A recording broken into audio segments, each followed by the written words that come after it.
La estructura de los termoplásticos consiste en cadenas distribuidas aleatoriamente, enmarañadas, pero con unas fuerzas intermoleculares relativamente pequeñas.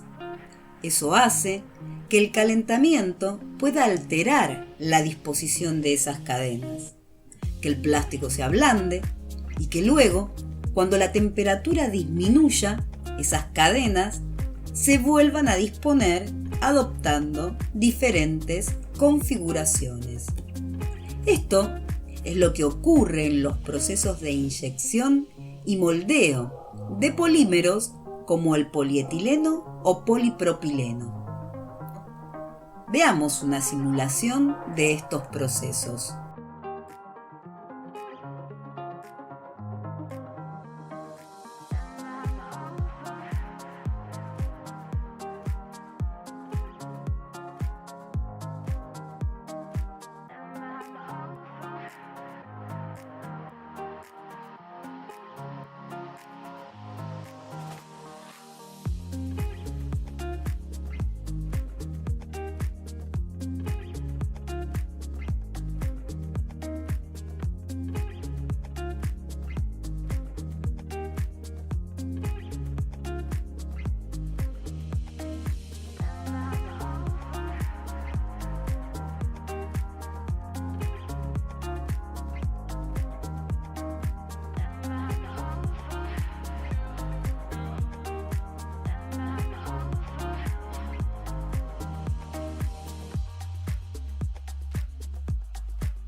En el caso de los elastómeros, hay conexiones entre las cadenas que hacen posible el comportamiento elástico que tienen estos materiales, su alta elongación reversible. Las cadenas no tienen ningún orden, se enrollan y se enredan entre ellas, formando un gran revoltijo, lo que permite que ante un esfuerzo puedan estirarse varias veces su tamaño. Pero además, se forman enlaces covalentes entre las diferentes cadenas poliméricas enroscadas. Y son estos enlaces los que hacen posible que cuando cese el esfuerzo, el material recupere su forma. Un ejemplo de elastómero es el caucho vulcanizado.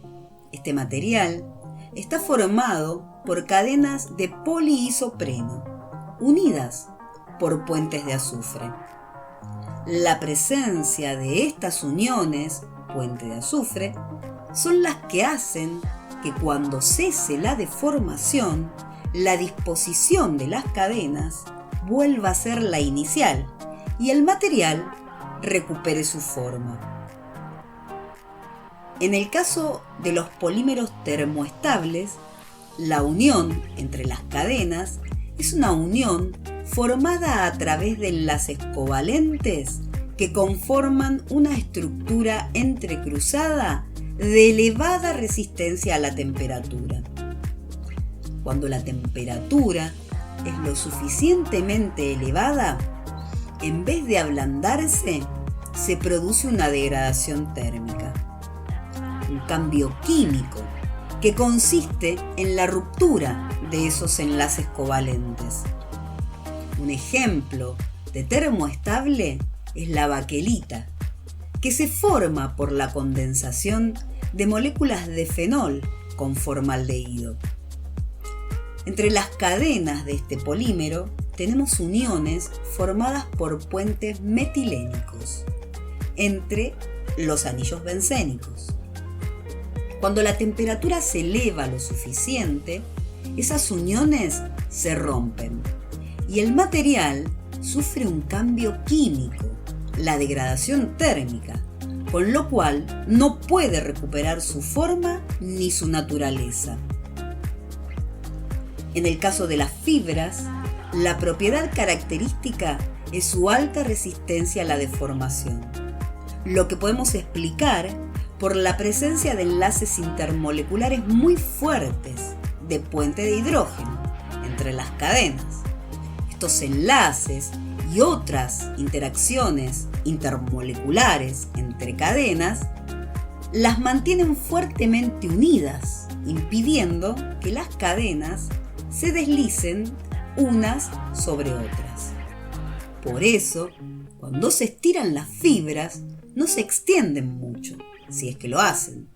Algunas fibras poseen mejor resistencia tensil que el acero. Un ejemplo de estos materiales es el Kevlar, que se forma por la condensación de moléculas de ácido tereftálico con parafenildiamina para formar cadenas con grupos amida. Estos grupos son muy polares y pueden unirse entre sí mediante enlaces por puente de hidrógeno. Debido a esto, y a que las cadenas son tan regulares y simétricas, es que forman excelentes fibras.